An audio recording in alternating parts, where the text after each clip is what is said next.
진행해 주시겠습니다. 고생 많으셨네요. 고생하신 김나우 아나운서님 1부 순서 아직 이따 또 뵙겠지만 수고하셨어요. 잠깐 쉬세요.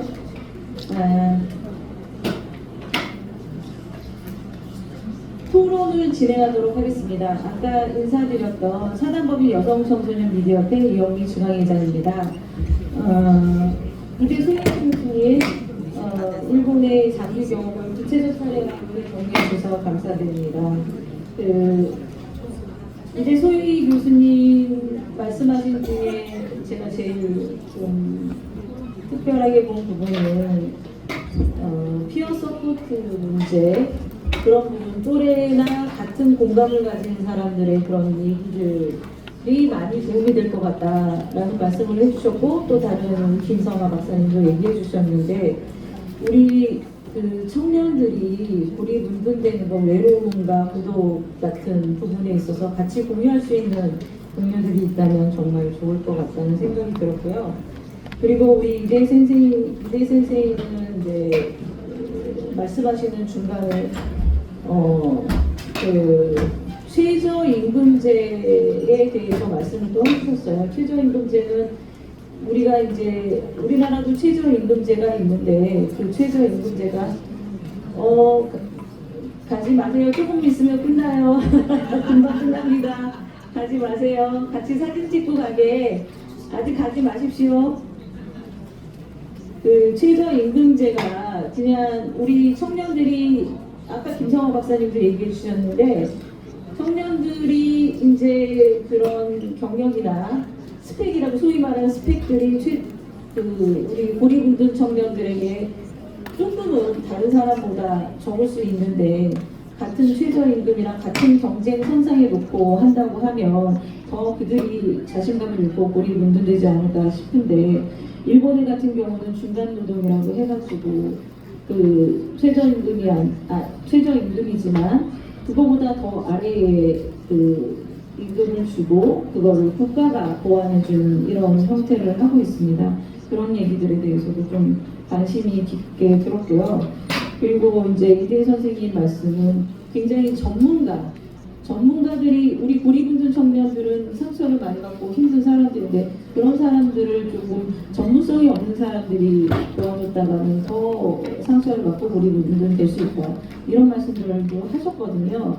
그래서 정신과 전문이나 이런 사람들이 많이 참여를 해서 심리 상담사 이런 분들 외에도 실제 정말 전문 정신과 전문의분들이 참여를 해서 해야 된다, 이런 말씀을 하셨어요. 저는 그게 굉장히 중요하다고 생각합니다.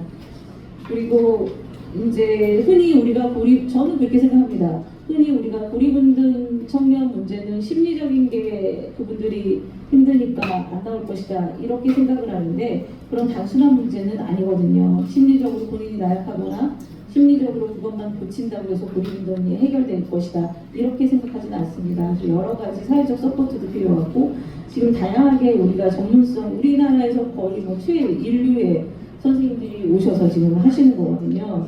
그래서 그런 생각을 하고 있습니다. 그래서 지금 이대 선생님은 지역지원센터, 중간노동, 의료연계, 다중적 지원에 대해서 제가 또 메모를 해왔어요. 저는 준비성이 철저한 사람이거든요. 그래서 그런 문제를 균형 있게 보여주셨고요. 그리고 한국에 도입할 때, 그리고 한국에 대해서도 많이 연구하셨더라고요. 한국에 도입할 때 단순 모방이 아닌 현장 검증이 필요하다는 점도 얘기해 주셨고, 좌장도 그렇게 생각을 합니다. 그리고 김성아 박사님은 정말 열심히 해주셨고, 통계와 실증을 중심으로 현안을 정말 자세히 말씀해 주셨어요. 지금 우리는 지금 걸음마 수준의 고립운동 청년 대책들을 지금 하고 있거든요. 그런데 이제 그런 티 때문에 더욱 공식 통계나 법적 정의 부재가 정책 출발을 가로막고 있다는 지적을 해주셨는데, 그게 오늘 토론의 핵심 지적이고요. 그런 점을 저는 계속 주장하고 같이 당국에 요청을 하도록 하겠습니다. 지금부터 이제 토론을 시작하겠습니다. 토론은 이제 책에 나와 있는 순서대로 할 텐데, 10분씩 하도록 하겠습니다. 시간이 별로 없는 관계로 죄송하지만 여기 우리 교수님들 엄청 열심히 준비해 주셨지만 시간이 없는 관계로 10분씩 부탁드리고 먼저 김상현 국민대학교 행정대학원 사회복지 전공 주임 교수님께서 10분간 토론해 주시겠습니다. 네, 안녕하세요. 저는 국민대학교 행정대학원 사회복지 전공 주임 교수로서 제 전공은 장애인복지입니다. 제가 히키코모리라는 그 단어를 처음 접한 것은 2006년 오늘 함께 토론에 오신 연희중 원장님의 그런 활동하시는 그 여러 가지 아티클이라든지 이런 기사를 보고 이런 그 우리가 장애 유형에는 없으나 충분히 사회적 지원을 해줘야 되는 이런 그룹이 있구나라는 걸 알고 여지껏 계속 팔로우업을 했습니다. 근데 저도 요번에 이런 우리 귀한 그 이영미 대표님께서 히키코모리 이쪽을 발표하시겠다 이렇게 몇 달 전 지난 8월부터 말씀을 하셔서 정말 필요하다. 다른 그 전공 영역보다 이것은 어떻게 보면 이름 자체로서 우리가 잘 몰라요. 근데 사실 이것이 개인의 문제가 있진 않지만 이거는 개인의 문제가 아니라 사회적인 문제이기 때문에 우리 모든 여기 오신 분들뿐만 아니라 우리 사회에 있는 모든 분들이 다 아셔야 되는 거거든요. 근데 우리가 너무 이게 인식이 안 되어 있다는 거. 그래서 이렇게 사회적 문제를 열어라시키는 그런 동기가 되기에도 충분히 아주 바람직하고 시적절하다 이러면서 제가 도와드리게 되었습니다. 오늘 이제 그 두 분의 발제를 들으면서 제가 생각났던 거는 아프리카 속담에 우분투라는 그 속담이 있습니다. 정말 I'm because you are, 내가 있다는 건 당신이 있기 때문입니다. 아마 그들은 그 공동체의 문화가 되어 있기 때문에 항상 이렇게 함께 협력하는, 그렇기 때문에 아마 아프리카를 한번 우리가 실태 조사를 하면 별로 히키코모리가 없지 않을까 이런 생각이 들어요. 그래서 어떻게 보면 이것이 정말 산업화 이후에 사회복지라는 이런 학문 영역이 이루어졌듯이 지금 AI 시대 또 뭐 우리가 그런 어떤 코로나 뭐 이렇게 여러 가지 사회적인 이런 그 우리가 현상을 통해서 생겨난 이런 것이 아닌가. 그리고 그 20년 전에 그 일본의 사례가 결국은 우리에게도 지금 왔기 때문에 저도 보니까 제가 고양시에 살고 있는데 고양시는 이미 시작이 돼서 2023년 12월에 이 정부 정책에 의해서 시작이 되고 2025년 정부는 5개년 계획으로 시작이 된 걸로 제가 알고 있습니다. 근데 선생님들도 여러분들도 아시다시피 이런 아동 청소년들의 이런 복지 정책이 미루어지는 이유가 있어요. 아동 청소년들은 투표권이 없어요. 특히 우리 그 히키코모리 일본어 분들은 당사자가 본인의 문제를 주장하실 수가 없습니다. 그래서 정말 사회가 우리가 이분들의 정말 구원, 어떻게 보면 그분들을 도와드려야 되는 그 역할이 누군가에게 뭐 이렇게 떠밀게 아니고 우리가 하지 않으면 안 돼요. 그런 역할이 참 필요한 그런 시의적절한 오늘의 토론이 아니었나 이런 생각을 하면서 제가 시작을 해보겠습니다. 오늘 여러 가지 그 말씀이 나오셨는데요. 제가 우리 그 교수님이 이대 교수님이 하신 말씀 중에서 일본과 우리의 개념 정의의 유형을 봤을 때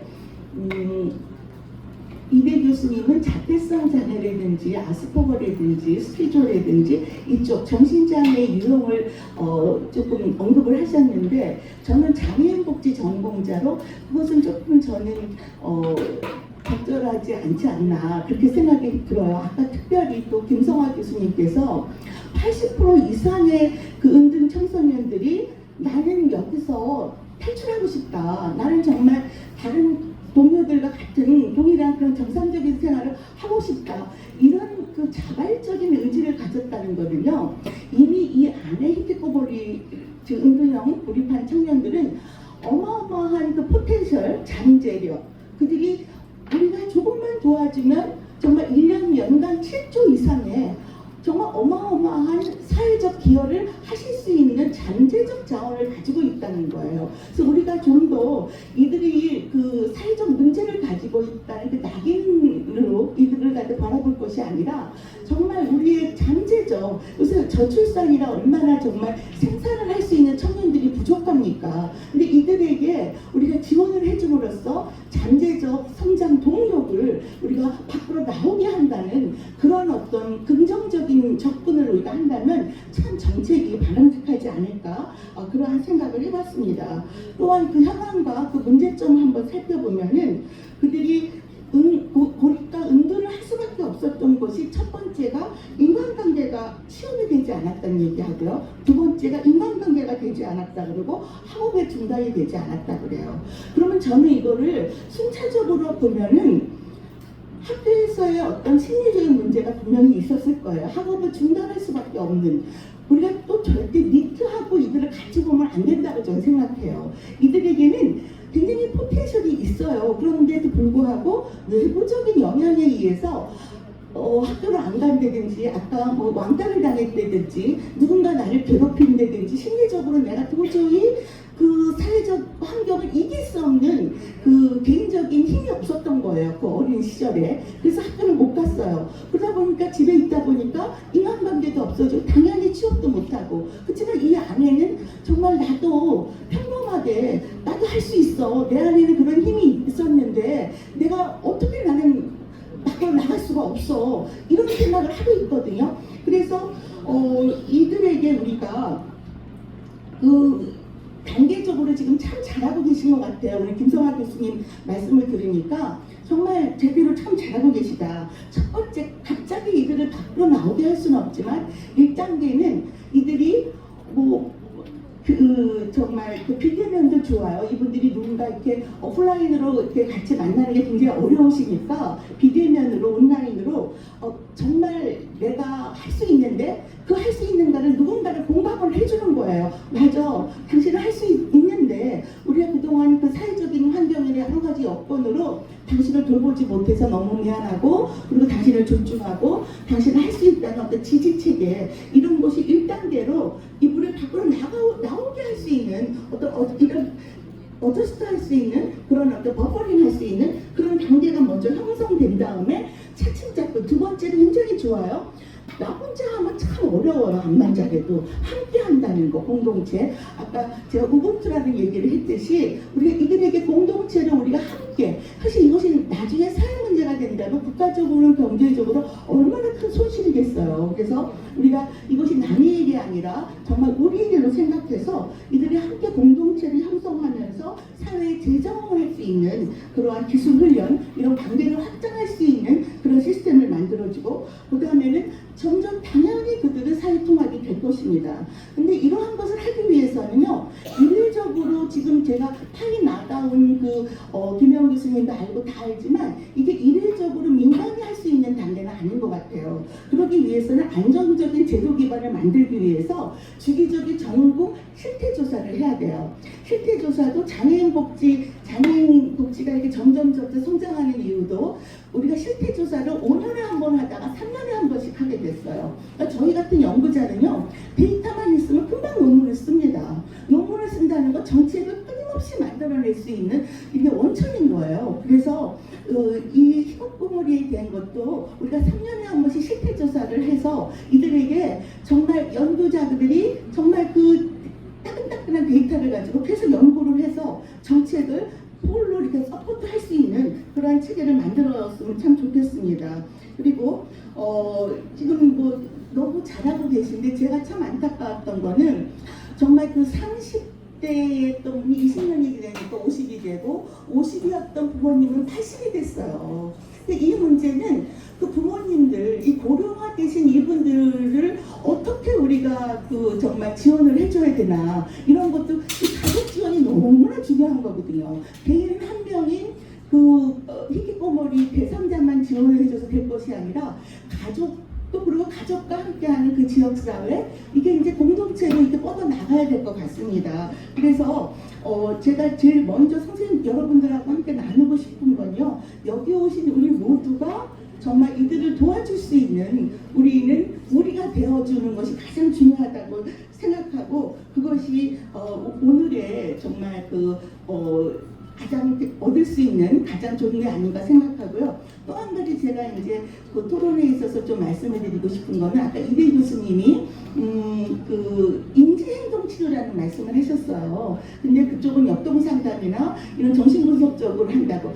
맞아요. 우리가 역동상담 정신분석 쪽은요 굉장히 스마트하신 분 아니면 안 되고 돈도 많이 들어요. 기간이 오래 가기 때문에. 그래서 우리가 행동치료 이런 식으로 인지행동을 하는데 저는 합리적 정서행동치료, 좀 비합리적인 사고를 가지고 계신 이분들이 합리적 사고를 가질 수 있도록 합리적 정서행동치료를 하실 수 있는 그런 전문가 양성을 좀 많이 할 수 있는 그런 제도가 가면 참 좋지 않을까, 이런 걸 하면서 제가 4가지로 말씀드리겠습니다. 먼저 우리 모두가 히키코모리와 그 가족들에게 공감을 갖는 우리가 헬퍼가 되는 우리가 되기를 먼저 말씀을 드리고요. 그 다음에 이들에게 일자리를 주는 게 정말 중요해요. 근데 일자리를 혼자 하지 말고 공동체로 함께 갈 때 협력이 되고 쓰러지지 않죠. 혼자는 쓰러지지만. 그래서 우리 모두가 그 협력하고 도와주는 우리가 되는 시간이 되기를 소망합니다. 감사합니다. 여기까지입니다. 네, 우리 김상윤 교수님 열정적인 토론 감사드립니다. 김상윤 교수님 제가 8월에 한 게 아니라 6월부터 했어요. 맞습니다. 8월에 원고를 제출했습니다. 맞아요. 제가 빨리 내는데 안 내가지고 제가 또 왜 안 내냐고 막 그랬어요. 우리 김상윤 교수님은 고립운동 문제를 단순히 개인 문제로 환원하지 말고 사회 구조적 맥락, 교육, 노동, 돌봄으로 보아야 한다고 분석해 주셨습니다. 그리고 심리회복해서 사회 재적응, 사회 통합으로 이어지는 그런 우리가 정책을 써야 한다 이렇게 말씀을 하시면서 또 이제 또 열정적으로 마지막에 말씀하신 거는 김상윤 교수님은 히키코모리라고 말씀하셨는데 리라는 단어가 나쁜 단어가 아니고 이거는 일본의 그냥 단어예요. 일본의 단어.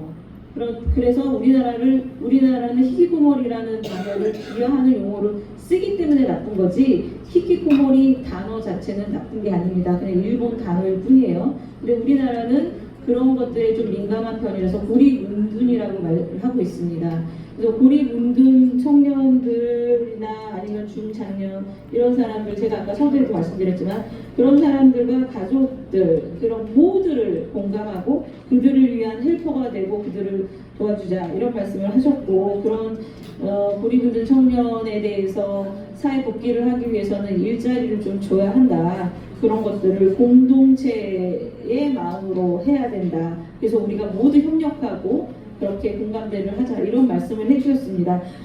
이어서 지금 이제 여인중 동남정신과 원장님이 토론을 해주시겠습니다. 마찬가지로 지금 시간 관계상 딱 10분씩밖에 못 드려서 죄송한데요. 여인중 원장님 큰 박수로 맞아주시기 바랍니다.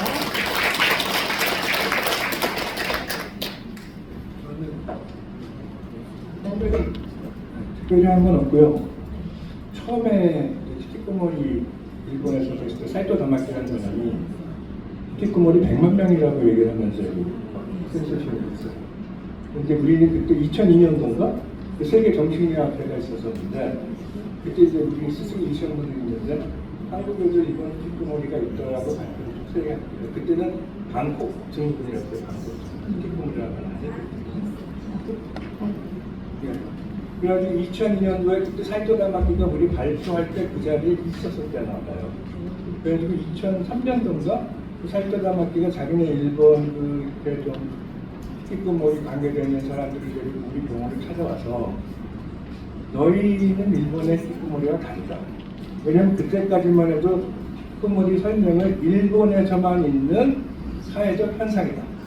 이렇게 표현을 했는데 한국에 있다 그러니까 이 사람들이 설명이 애매해진 거예요.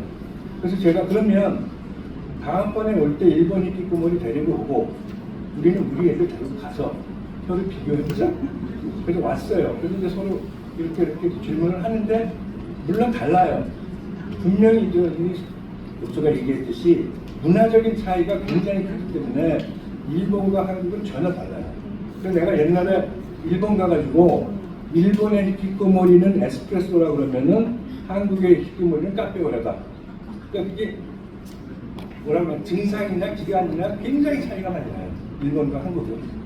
그래서 뭐 그런 거는 뭐 원인은 제가 여기 시간이 너무 많이 들거든요. 군대 문제도 있고 또 한국 사람들은 굉장히 복잡된 상황인 사람들이 많고 일본은 죄송하지만 굉장히 폐쇄된 부분의 차이가 많고 그런 문화적인 차이가 굉장히 많죠. 그럼 히키코모리라고 이름도 사실은 있었지만 사실 히키코모리가 처음에 나왔을 때는 일본에서는 기분 나쁘네, 이상하네 이렇게 생각을 했어요. 왜냐하면 처음에 어떤 여고생을 18년 동안 감금했던 사람이 저부터 나왔기 때문에. 그래서 우리가 차라리 은둔형 외톨이라는 이름을 붙일 때는 그 은둔이라는 이름이 긍정적인 이름으로, 그러니까 은둔이라는 거는 스님이나 철학자나 은둔을 하잖아요. 그죠? 우리나라 강균시나 보면 곰도 은둔에 성공해서 나라가 되잖아요. 그죠? 은둔 못한 사람은 안 되잖아요. 은둔이라는 의미가 굉장히 좀 긍정적인 의미로 가자해서 은둔형 외톨이를 줬고, 그러면 일본의 처음에 사이토 가마키가 개념 행보는 6개월 이상 집합 출입을 안 하고 가족 이외에 친밀한 자가 없는 자, 그게 끝이었고, 우리는 사람 간의 관계를 좀 넣죠. 친구가 하나 혹은 없거나 3개월 이상 집합 출입을 안 하는 자. 또 3개월, 6개월 차이는 우리는 학교를 안 가면 부모가 그만두질 않아요. 일본은 그냥 냅둬요. 그래서 그게 3개월 있고 또 우리 정신의학교에서도 3개월, 6개월, 1년 이렇게 나눠주는 조금 그런 부분이 있어요. 그래서 3개월 했고, 그 다음에 이제 그 다음에 저가 이제 혼자 사실을 하면서 가진 방법을 다 써봤죠. 뭐 상담도 해봤고, 근데 상담은 안 통해요. 솔직히 얘기해서. 제가 그런 얘기 했어요. 부모 말도 안 듣는데 내 말 듣나? 그래가지고 애들이 무조건 놀아야 되겠다. 그래서 이제 사실은 리듬 치료라는 걸 해가지고 일본이랑 한국이랑 섞어가지고 일본 리듬 한국 리듬을 서너 번 했어요. 근데 그게 사실은 아까 얘기한 그 인지행동 치료라는 부분에 약간 변형이에요. 왜냐면 인지행동 치료라는 건 생각을 바꿔주는 부분이잖아요. 그래서 행동을 바꾸는데 은둔형 외톨이 아이들이 생각이 바뀌기가 쉽지 않아요. 생각 바꾸기가 쉽지 않아요. 정치 우리나라에서도 비전형 장비에서 40년 동안 생각 안 바뀐 사람들 있잖아요. 그죠? 생각 바꾸기 쉽지 않습니다. 그래서 이거는 반대로 가자. 리듬 치료나 어떤 이런 운동이나 이런 노이를 통해서 생각을 바꾸자. 그런 이제 인바디라는 그런 개념이 있는데 그런 식으로 리듬 치료를 했고, 뭐 반려견 이용한 치료, 또 우리 또 멘토 데려다 했더니 또 은둔형 외톨이들은 그때 이제 사회사업가 여자 학생들 가면 와가지고 무슨 내가 투쟁이 같이 아직 마음에 안 들어요. 다른 애로 바꿔줘요. 이래. 그래서 내가 야 이건 또 안 되겠네. 도와주자. 또 일본에 기숙시설에도 보낸 적 있고 한 7, 8가지를 굉장히 많이 그 뭐라 그러죠? 치료를 해봤는데 케이스 바이 케이스로 되는 사람들이 다 틀려요. 그래서 사실은 어려운 거야. 그래서 어쨌든 그 고생을 해왔는데 지금 이제 뭐 여러분들이 하는 거고, 그래서 제가 좀 다른 얘기를 드리고 싶은 건 뭐냐면, 제가 한 가지는 우리 아이들한테 오면 저는요 집에 있어라 그래요. 나가라 안 그래요. 집에 있어. 왜냐하면 사람이라는 게 반대로 가요. 그죠? 걱정을 하지 말아야 되는 더 걱정이 있어요. 맞잖아요. 전문적으로 더 못자. 모든 사람들이 너 나와라 더 나가기 싫어요. 나가라. 그럼 내가 왜 나가라 그러는 하는 건 뭐냐면 나 꼭 그런 얘기를 해요. 야, 동물들을 보면 가장 강력한 동물은 혼자 사는 거예요. 호랑이라든가 상어라든가 천적이 없는 동물들은 혼자 사는 거예요. 너도 그만큼 강력한 포텐셜이 있는 애니까 혼자 있더라도 언젠가 나올 수 있으니 나와라 그래요. 근데 그게 사실은 아실지 모르겠지만 1968년도에 사이먼 가펑클의 I'm on Rock이라는 노래가 있어요. 아실지 모르겠지만 그 노래가 히키코모리 얘기인데 결국은 나는 바위같이 단단해서 이렇게 사람과 만나지 않은 나는 괜찮아 하는 얘기야. 그러니까 60년대에는 그런 생각을 가지고 있었어. 근데 죄송하지만 일본은 폐쇄적인 그런 거기 때문에 그런 생각을 못하고 계속 이래요. 그래서 저는요 그런 얘기를 해요. 은둔형 외톨이의 가장 큰 왼수는 아리스토텔레스다. 왜 인간은 사회적인 동물이다라는 얘기를 해서 사회적이지 않으면 너는 문제고 왜 그런 얘기를 했냐. 인간은 복합적인 동물이다. 사회생활 할 수도 있고 안 할 수도 있어. 이렇게 얘기하면 고생 안 하고 차 운전도 잘 하실 텐데 20년 전만 해도요. 제가 처음 했을 때는 밖에 나가면 안 돼. 지금요 쫙 보면 쇼펜하우어 뭐 무슨 카이 구스타프유 무슨 수많은 사람들 야 친구 없어도 혼자 살아도 돼. 그런 게 수도 없이 많아요. 수도 없이 많아요. 또 아까 일자리 얘기하셨지만 혼자 얼마든지 자기 머릿속에 혼자 하는 애들이 만약에 뭔가 발명하면 20자리 일자리를 만들 수 있어. 그죠? 그러니까 꼭 은둔 외톨이를 얘네들은 꼭 전세가 사회에서 나와 끌어야 돼가 아니고 혼자 얼마든지 잘 지내고 잘 살 수 내 그 포텐셜을 가지고 살 수 있도록 도와줘야지 이게 무조건 야넌 사회생활 해야 돼 같이 어울려야 돼. 저는 이거 절대 아니라고 그러거든요. 제가 경험상 물론 그런 아이들이 있지만 저는 그렇지 않은 아이들도 많다고 그러는데 이런 아이들까지 같이 죄송한 표현하면 도매급으로 남겨서 이렇게 하면 안 된다는 생각을 합니다. 예, 이상입니다.